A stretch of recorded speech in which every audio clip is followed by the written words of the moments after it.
Welcome back to the Jag Bros. I'm one of your hosts, JT Raymond. Week 17 is in the books in Jacksonville, a 26-0 victor at home in Jacksonville. You know, it was Saturday afternoon and we're all sitting there and we're thinking, you know what? I think the Jaguars need us at the game, especially with the announcement of Trevor Lawrence being out. So all three of us were in attendance, as well as our wives, as well as our cousin Hannah. We were rolling 7 people deep into the stadium. And you know what? We got the victory. Wow, it feels good to be on the winning side. Yes, it was great to be back in Jacksonville and in Duval. There were a ton of Jaguars there. The bank was packed. I love seeing all the fans in the stadium early. It was a great time and energy. And I actually lost my voice a little bit at the game, yelling so much. It was an incredible time. And when two or more are gathered from the Jag Bros at the game, we are undefeated. So we got to keep it up. Let's go, baby. Yeah, it was incredible atmosphere on Sunday. The stadium was absolutely packed. I think the number was 96 or 97% capacity, and that is with zero help from the Carolina Panthers, which you can't really blame them. They're bad. I mean, I wish we could play the Carolina Panthers every week. Only the 9th shutout in Jaguars history. It was a thing of beauty in exactly what the Jaguars needed to get back on the right track. You know, I think we hit 5 out of 6 of the Jag Bros keys. Clearly, the Jaguars were listening to the Jag Bros podcast. I said we need to get back to the basics, and that's what we did. A clean game, a beautiful game, a 26-0 shutout. That's how you do it. Speaking of Carolina Panther fans, what did y'all think of the Carolina Panthers owner dashing his drink onto the Jag fans?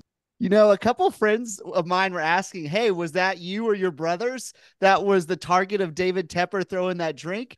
And I said, well, if Joey was sitting anywhere near him, he certainly would have been throwing more than just a drink at him, because, Joey, you were riled up and giving everybody you could what you thought of Jacksonville's play. Yes, I had to make sure everyone knew that we were finally taking that step back into a winning streak, getting out of the slump. It was great. And I wanted to make sure that the world knew. Yeah, you got to feel bad for Carolina fans. Not only do they have the Panthers and poor ownership and a lot of big-time mistakes, missing out on the number 1 overall pick this year. Bryce Young has had 1 or 2 good games, but a lot of massive struggle games, just like on Sunday. And then you throw in their basketball team as well, in the poor ownership by Michael Jordan. It's rough. The Jaguars know about rough years, but it is a really bad time to be a Panthers fan. And that was certainly one of the headlines, David Tepper throwing his drink. I don't know what the punishment will be, but it was great. When the Jaguars are playing at their peak, they are frustrating the other opponents big times. I know Bryce Young threw an iPad there on the sideline, and so that's when we're playing at our best, is when we're getting in the other team's head. So let's keep that rolling. Let's go do that in Tennessee and into the playoffs. That would be awesome. So hopefully we're getting right at the right time. I know there are some people on Twitter that are giving me a hard time. And you know what? Look, I've never been happier to be wrong. I was very concerned going into this game. I am back on the ascent. Jack, I think you were right. I think that was rock bottom, playing against the Buccaneers the way we did. And we're getting healthier, which we'll certainly talk about in our breakdown of the Titans in our next episode. But this episode, we're going to be focused on giving out some game balls, and there were plenty to go around on both sides of the ball.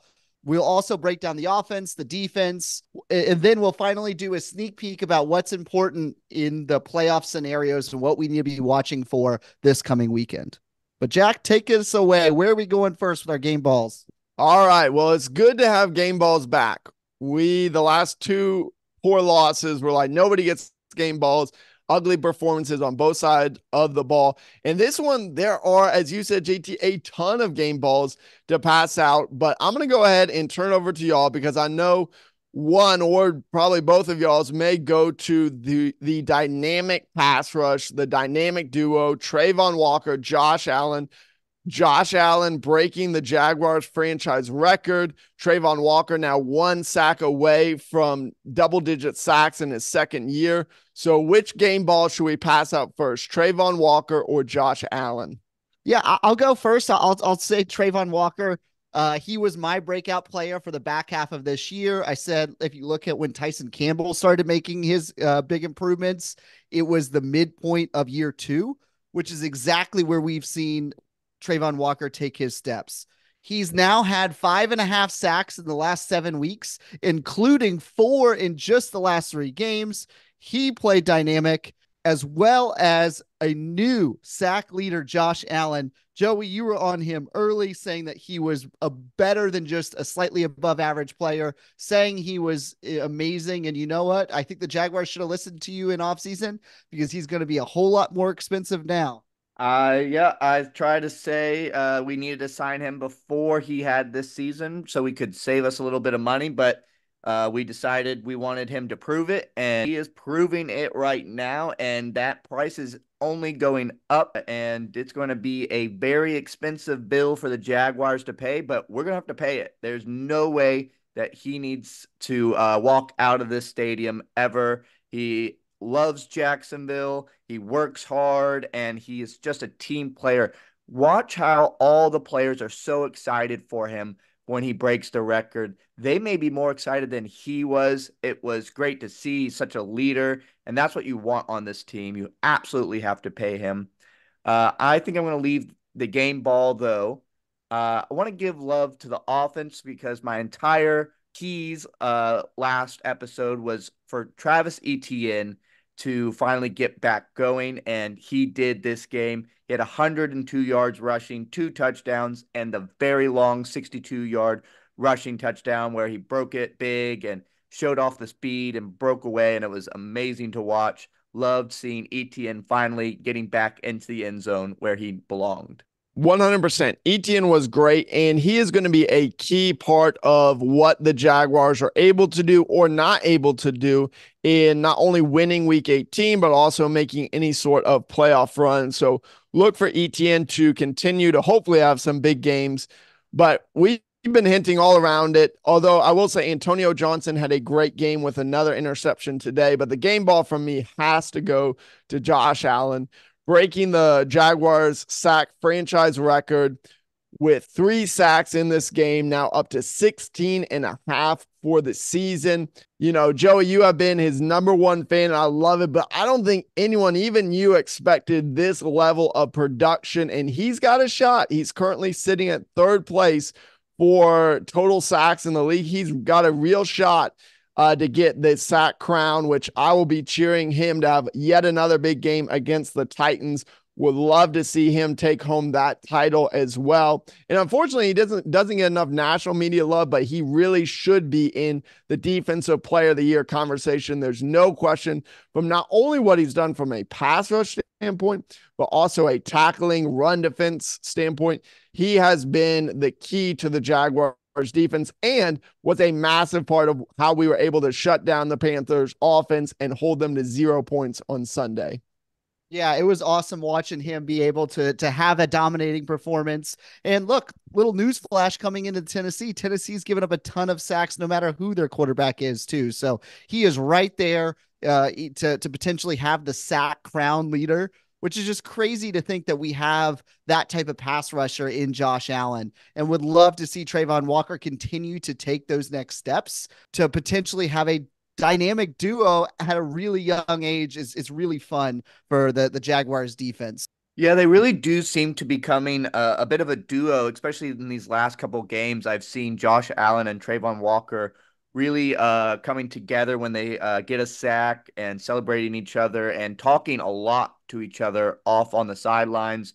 Looks like Josh Allen's been teaching Trayvon Walker up a little bit, and I think that's why Trayvon Walker's been getting more sacks in these last few games, is because of the mentorship that Josh Allen has finally given to Trayvon Walker. Love to see it, but let's get into the offense now. They did well, and they did enough to win us the game because really the game, I believe, is won from the defense with that shutout, but the offense didn't lose us the game this time, and that was really key because C.J. Beathard, the backup, was playing, and he didn't turn the ball over, and he did everything that he could to make sure that we didn't lose the game. There was holding on to the ball. I saw the Panthers were trying to strip sack him, And he also tried to run it a little bit, but he played really well. And I love that he didn't have any turnovers. The no turnovers was huge. JT, you called it out in our preview episode. You said this is the offensive key. And look, the Jaguars had been turning the ball over left and right, passing out fumbles, passing out interceptions. We had 10 turnovers in the last 3 games. And so to get right, again, this was the perfect game. You're not going to get an opportunity like this every week where you're at home against the league worst team and the Panthers, and you did everything you needed to do. You got back to the basics. You played a clean game. CJ Beathard didn't have a ton of huge throws. He had that great 40 or 50 yard pass to Jamal Agnew down the right sideline. But other than that, he played a conservative game, threw for just over 170 yards, but that's all he needed. We ran the ball significantly more in no turnovers. That is the key stat for this offense, not only in this week, but it's time to build on that as Trevor Lawrence works his way back into the offense. We need to keep that offensive turnover number low every week. Yeah, that was absolutely the key to the game. It felt like, honestly, watching this game in person, I've seen dozens of Jaguar games where we have been that Panthers team. We have been the team that barely gets 125 yards. We have been the team that comes in dead last on sacks. We have been the team that it just felt like, you know what, maybe if we could have forced a turnover there and kicked a field goal there instead of going for it, we might have actually been able to hang with those people. And instead, we're a team that's taking care of business at home. And it's great to see. Yeah.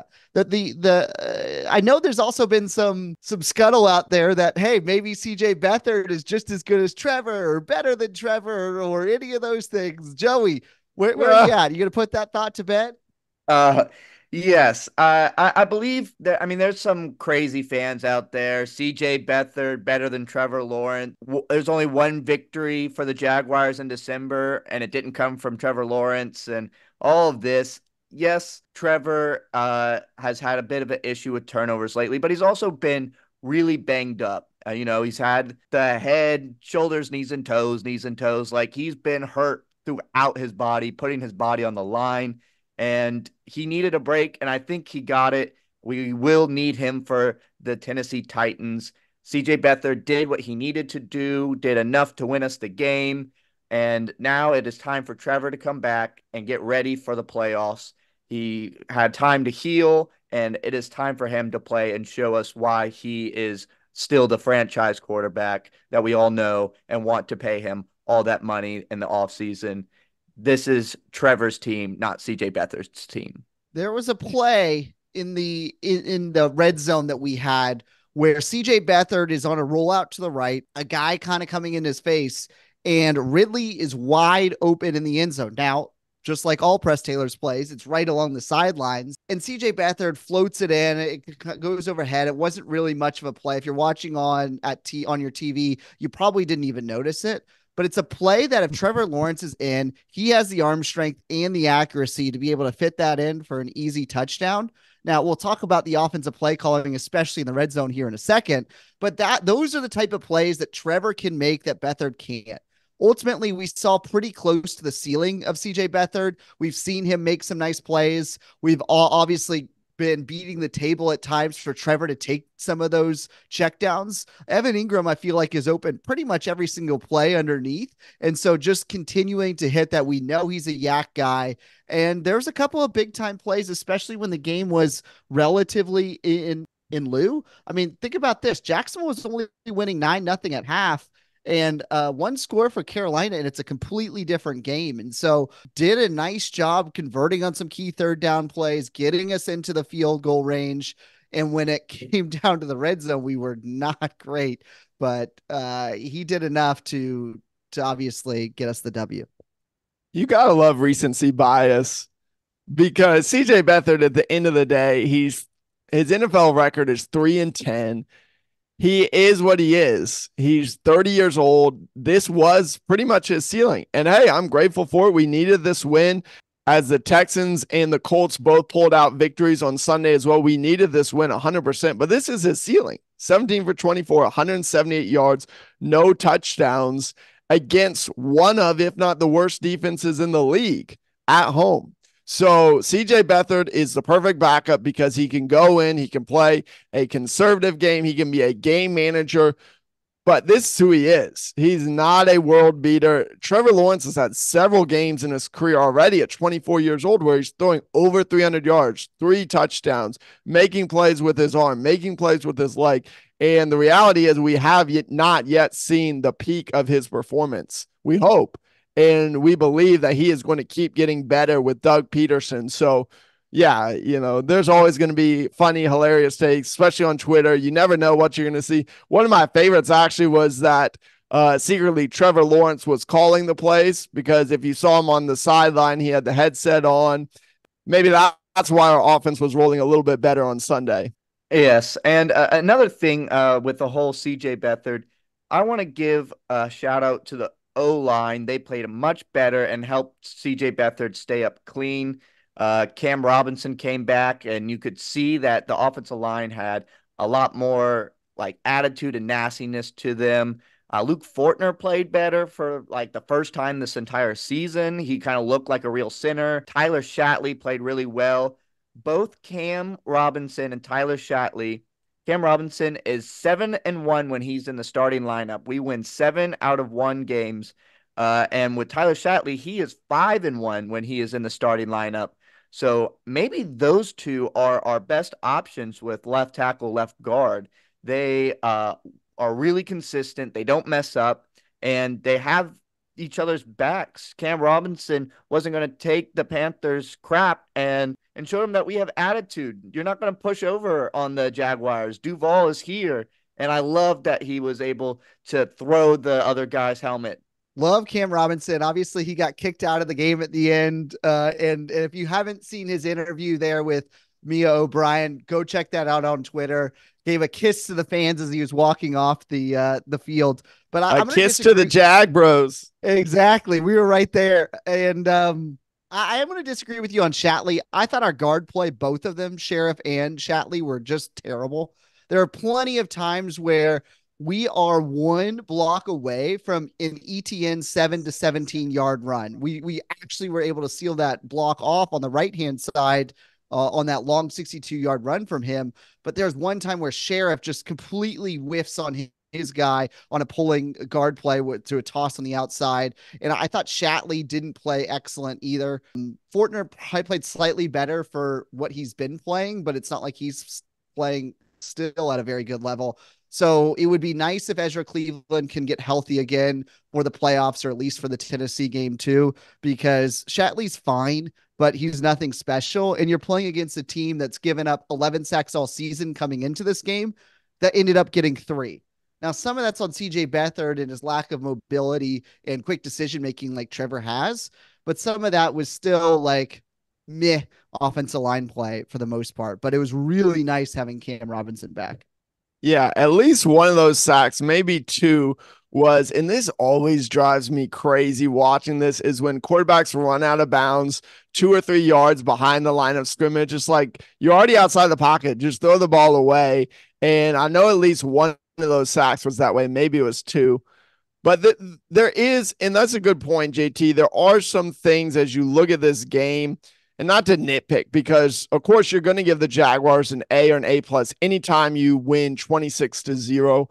But as we are trying to get to our very best level of football, hopefully for a playoff run and here in less than 2 weeks, and certainly to win in Tennessee, there were some areas that the offense continues to need to clean up. And number one to me was red zones. We still struggled to score. We had a ton of field goals in this game. We struggled to get the ball in the end zone yet again. It doesn't make sense to me. I mean, Evan Ingram should have 7 to 8 touchdowns this season. Like, he should be a nightmare for teams to match up with down there. Same with Ridley. He's a very, very good route runner. The amount of times I see Ridley actually do a quick slant pass, like, it seems like he only does 2 routes. It's either a comebacker or a 12-yard out, and that's it. The lack of creativity that we see, especially in the red zone, is extremely frustrating, because that if you want to see how does Jacksonville hit their ceiling and really start making waves in the playoffs, it's execute better in the red zone. Oh, it makes sense to me. And it makes sense because Press Taylor may be one of the worst play callers in the red zone I've ever seen. We are on the 6-yard line, first and goal, and we don't run the ball once. And we were running it well this game. All you need is 3 yards from the running back each down, and you're in the end zone. Like, that's all you need. And we decided to throw it each time. You have CJ Beathard, who I thought he played well, but he's maybe one of the slowest quarterbacks I've ever seen. It's just really, really bad play calls in the red zone. I've never seen us once use the front of the end zone. It's always in the very, very back, or it's on the very sideline where it could possibly be fumbled and be a touchback, as we saw the Cowboys do. You want to stay away from the out of bounds in the end zone. It's an extra defender, and yet we are constantly putting ourselves there. There's an entire middle of the field, an entire front of the end zone that we refuse to use. And you're right, Evan Ingram should have 8 to 10 touchdowns. He's such a nightmare for these defenses, and yet we don't throw it to him in the red zone. And Calvin Ridley would be an amazing slant guy and have multiple different routes, but we don't have any sort of plays for that. It's just sad to see just zero good plays in the red zone. We ran 9 plays in the red zone in the first half when we settled for those 3 field goals. How many of those 9 plays were running plays? I believe 1. 2. Yeah, I would guess 1 or 2. 2. Exactly. With a backup quarterback. Run, pass, pass, run, pass, pass, pass, pass, pass. Those were our things, and none of those converted. In fact, I think we got 1 or 2 of our sacks on those plays. It was so uninspiring. The running backs who actually got those carries, one of them was Dearness Johnson on 1st and 10. The other was Tank Bigsby. So not only are you not helping your offense by deciding to pass the ball every single time in a condensed field with a quarterback that doesn't have the clock speed or the arm strength to fit it into tight windows, which seems to be the only thing that our offense likes to do in the red zone, but you also are putting your backup and third string running back to take those carries. None of that made any sense to me. I guess the only silver lining, though, is over the last 5 weeks is that ETN is averaging about a little over 11 carries per game. And so that's really nice to see. We haven't had a 20 carry game by him since the Texans win in mid-November. So it's probable that we are doing our best to keep him healthy and fresh going into a playoff run. And so that, I think, like, look, we've been extra hard on this coaching staff, but I think that is a good move for us, because we all remember in the Kansas City game in the second half where ETN was nowhere to be seen, whether that was because of injury or cramps or the coaching staff was frustrated. I don't know, but we really missed his presence in the second half of the game in Kansas City. So it would be great to be able to have him fresh so that he could get somewhere between 18 to 20 carries a game. That is the frustrating part. That means that ETN didn't touch the ball in the red zone in the first half, unless there was a pass his way, which I don't think there was. And so you're talking about ETN and Evan Ingram, your 2 best weapons on the field. You could probably throw in Calvin Ridley as well, but ETN and Ingram are not touching the ball in the red zone. And both these guys should be nightmares in the red zone. ETN did have 2 touchdowns in the second half. And so I just don't get it. Here's Evan Ingram. He's setting a career high for receptions, setting a career high for receiving yards, and he's nowhere close to his career high for touchdowns because he's just not getting targets in the red zone. So there's still a ton of frustration from all Jags fans, from Jag Bros, that keeps coming back to Press Taylor in the play calling this season. So that is something to watch going into week 18, something to watch, hopefully, as the Jaguars get ready for the playoffs as well. We will really need to fix this red zone offense if we're ever going to want to make a actual run in the playoffs. And I think Zay Jones, he was a really late scratch for the Panthers game. He can really help us in the playoffs and in this Titans game.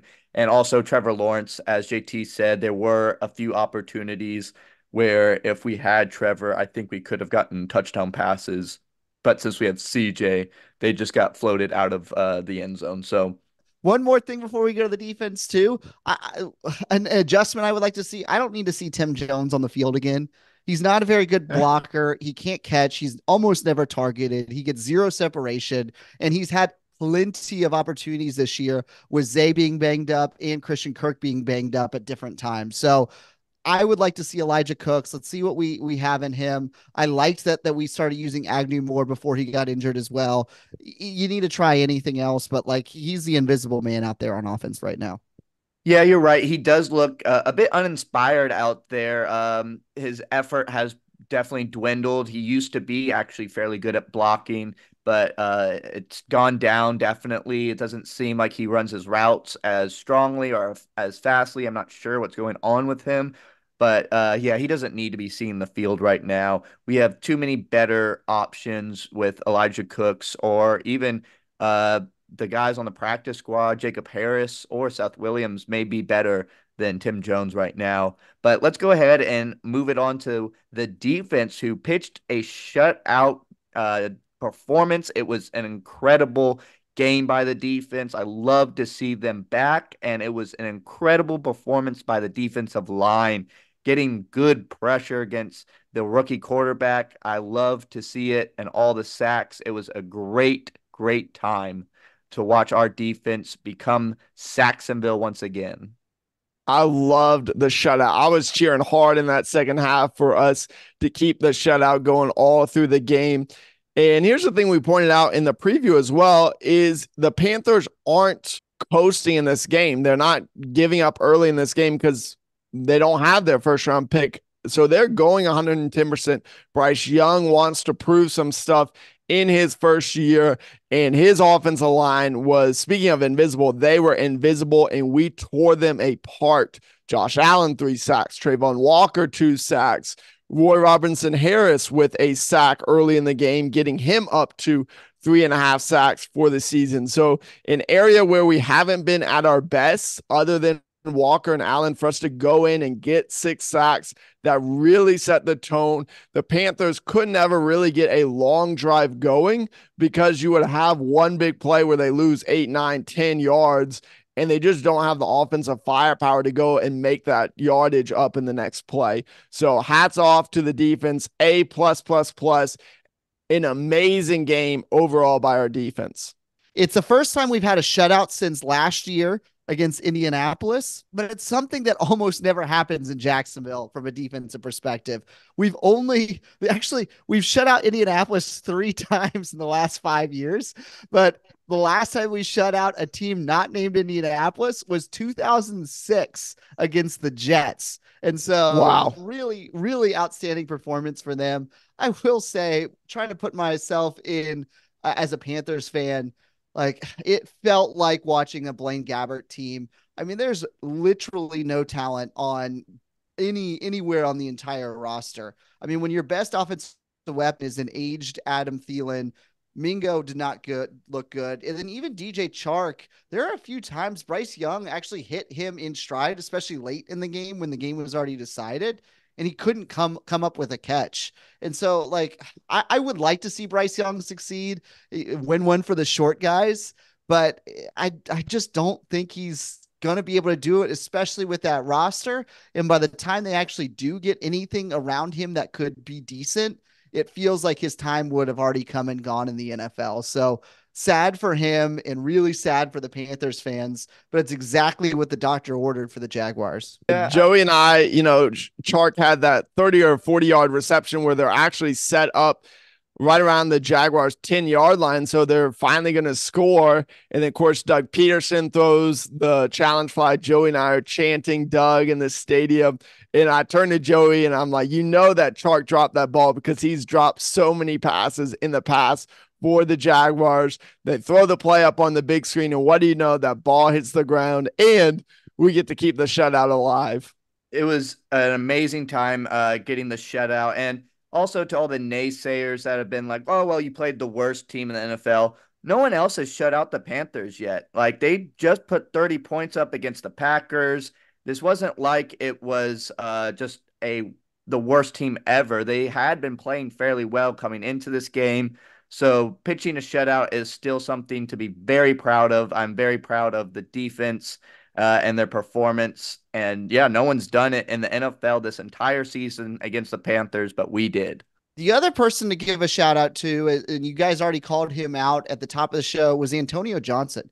He played excellently. He was involved on a lot of defensive plays. He looks really good. A lot of times, Carolina was doing a 4 wide receiver set. And so we were having sometimes 4 corners out there. Campbell played okay. It still looks like he's a step slow. And so when we're playing against top end talent, I think he's going to struggle in one-on-one situations, but he played well. He made a huge tackle behind the line of scrimmage. He was right there on some of the other defensive plays. But Antonio Johnson, a rookie who really has not started playing until the back half of this year. So he could be a target for a nice step up in year 2. Keep your eyes on him. He was a multi-year starter at Texas A&M. He had multiple interceptions and turnovers for them. He already has 2 for us, including last game against the Panthers. So continue to watch his progression, because he could be somebody that is our starting nickel, which is becoming one of the most important players in the defense, considering how many great slot wide receivers there are in the NFL. Yeah, there's been a lot of the Jaguars draft picks that have underperformed so far this season, and he is not one of them.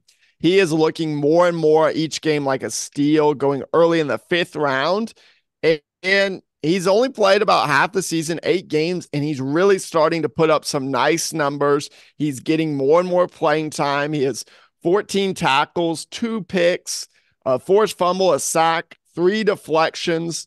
And he's a guy that's got all the physical tools. He's got good size, 6'3", 200 pounds, just turned 22. He's got the potential to be a real difference maker, a real playmaker for us already, with 2 interceptions in just half the season, and a guy that I think you're going to see become a bigger and bigger part of this Jaguars defense. Absolutely. And what's also really great about him is he has flexibility to play multiple positions. He could play safety, or if we really needed him, he can play slot corner, and he can float around and really be a weapon for this defense, which he's already becoming. And I see him starting next year.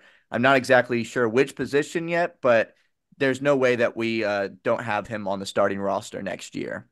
Here's something interesting. You look over the last 5 weeks, Trey Herndon plays 68% of the snaps, and then he gets injured the next 2. But since then, 10%, 23%, and 31% of the snaps. On the flip side, Antonio Johnson, he went from 3% to 26, 26, 34, 49 2 weeks ago, and now 67%. He was out there 2/3 of the game. So again, continue to watch his play, because the Jaguar defensive coaching staff is taking notice and rewarding him with significantly more playing time than I think a lot of people would have expected at this point. And that's what I love. When a player plays well, even if they're young, reward them with more playing time. And Antonio Johnson is the perfect example of that. Week 8, his first snap against the Steelers is right there at the end. And what does he do? He gets an interception. And he's just been able to build off that success. And I love to see it for him. I think that's a big props to Mike Caldwell as well, continuing to develop. Look, overall, this defense is very, very young. So if we can continue to put performances like that out there with a very young defense, this is a team that could be scary for years to come if this defense can continue to overachieve. I also want to give one other shout out. He didn't have a monster game, but Foye Oluokun has had another monster season. And, you're watching Josh Allen have a shot at the sack title. Well, Foye Oluokun has a shot at the 3rd straight title for most tackles in the league. He's sitting, I believe, 3 or 4 tackles behind Zaire Franklin. So it doesn't mean a whole lot, but that would be pretty incredible. I don't know if anyone or how many people have ever won back-to-back-to-back tackle titles in the NFL. Foye Oluokun, let's make it happen week 18. Another shout out for this game. I was very hard on McManus, and rightfully so. I believe he had a really, really terrible stretch during our losing streak of missing field goals, but he went 100% this game. They were all short field goals, but he hit them all, and that's all that we can ask. So props to you, Brandon McManus, for turning it back on and making your field goals. Yeah, it's the ones that he needed. Probably he needed to see a couple go through the uprights. That way he could start to build off the confidence. I'm not ready to unkick him off the team until he actually makes a kick that is either important or of distance. And so until that happens, I'm still out on McManus. But if you're playing in tight games down the stretch, you're going to need a kicker that you can rely on. So hopefully this is the amount of field goals that he needs in order to start feeling more confident again. For sure. And so McManus was 4 for 4 from field goals. His longest was 35. He was 2 for 2 from extra points. And really, there's not a ton other when it comes to special teams. Fortunately, we didn't have to punt the ball a ton. Logan Cook did fine punting as well. Parker Washington had one really nice punt return. But other than that, it was a pretty quiet game in terms of special teams, which in many ways, that's what you want. You want it pretty quiet. Your kicker making field goals, your punter doing fine, no mishaps on special teams. So I think this is a game across the board where you can say, check, check, check, won this game offensively, defensively, in special teams, not because you did a whole lot, but you made no mistakes there. And again, this is a clean game, and that's what we needed to see after having a lot of boneheaded mistakes on that 4-game losing streak. Yeah, and so we're zooming out now. We'll break down the Titans game in our next episode, but we want to give a little sneak peek as we're looking at the playoff picture for the Jaguars. What are the chances? What do we need to see happen? Is there a way that we can still get in if we lose? The answer to all those questions is yes, we're in a very good position. And one thing that, hey, look, I've got some level head about me at this point. If you actually zoom out and look at who Jacksonville has lost to in our 9-7 losses, it was to the Browns at the time we thought were terrible with Joe Flacco, but turns out they're really good and they're already in the playoffs. And so not really a bad loss in that sense. The Bengals were right there with the playoff hopes as well. You have the Ravens, who look like the best team in the NFL. The Buccaneers right now are slated to be the 4 seed. And then your other losses are to the Chiefs, a playoff team, the Texans, who could potentially become a playoff team. And that loss looks a lot less worse in the rearview mirror. And then the 49ers. So the nice thing is every single one of the losses were teams that were either equal then or that are just frankly better than us at this stage right now. And so it is somewhat comforting that losses like the Buccaneers, like the Browns, like the Bengals, and even the Texans early on, zooming out a few weeks, feel a lot better seeing how those teams have performed against everybody else. I don't know if I fully believe in that because we should have won a lot of those games. If Sure, we just absolutely. don't shoot ourselves in the foot, I wouldn't say that they're better than us. I don't want to lower everything. Like there were a lot of mistakes in those games, and if we had just played up to our potential, we can beat them. I hold the Jaguars a little bit higher in esteem, and yes, their losses aren't as bad maybe as people like think because they are better teams. But if we just don't shoot ourselves in the foot, there's at least 2 to 3 games, if not 4 games, that we win. And we are better than a lot of those teams because if you're saying that we're going to lose to every single team that makes the playoffs, that doesn't make us a playoff team then. No disagreement there, Joey. And look, we've also beaten our fair share of playoff teams too, right? The Colts twice, who they're right now slated to be in the playoffs. The Texans, we beat the Steelers, who are right there. The Bills in London. The Bills. So like we are right there. And I agree with you. There are probably only 3 teams that I think I can definitively say we are better than, or sorry, that are better than us. It's the 49ers, it's the Ravens, and sorry, Jags fans, it's the Chiefs. You've lost them now 3 times in the last year and a half. They're just better than us. And even when the Chiefs, who don't look right in the head, fall down 10 or 14 points, you still kind of feel like they're going to come back and win somehow. So until we beat the Chiefs, I think they are still better than us. But the Browns, I would say, is 50-50, and some of those other teams, I think we could beat them more often than not. Which you mentioned the Browns, that's a big one because hopefully, and this is what we're going to talk about in our preview episode. So go ahead and make sure you hit subscribe. This will be, in many ways, our biggest episode because this is our first time covering the Jaguars, through. So this is the game, win and you're in, win and you win back-to-back AFC South titles. And so if you win on Sunday in Tennessee, your opponent, I believe my math is right, will automatically be the Cleveland Browns. I believe they've secured that 5th spot. So if you win the AFC South, get that 4 seed in the AFC, you're looking at a home game and a rematch against the Browns, which, yeah, I like that. Probably about 50%. I think we maybe would be 1-point favorites. It should be a very good, very fun playoff game in Jacksonville.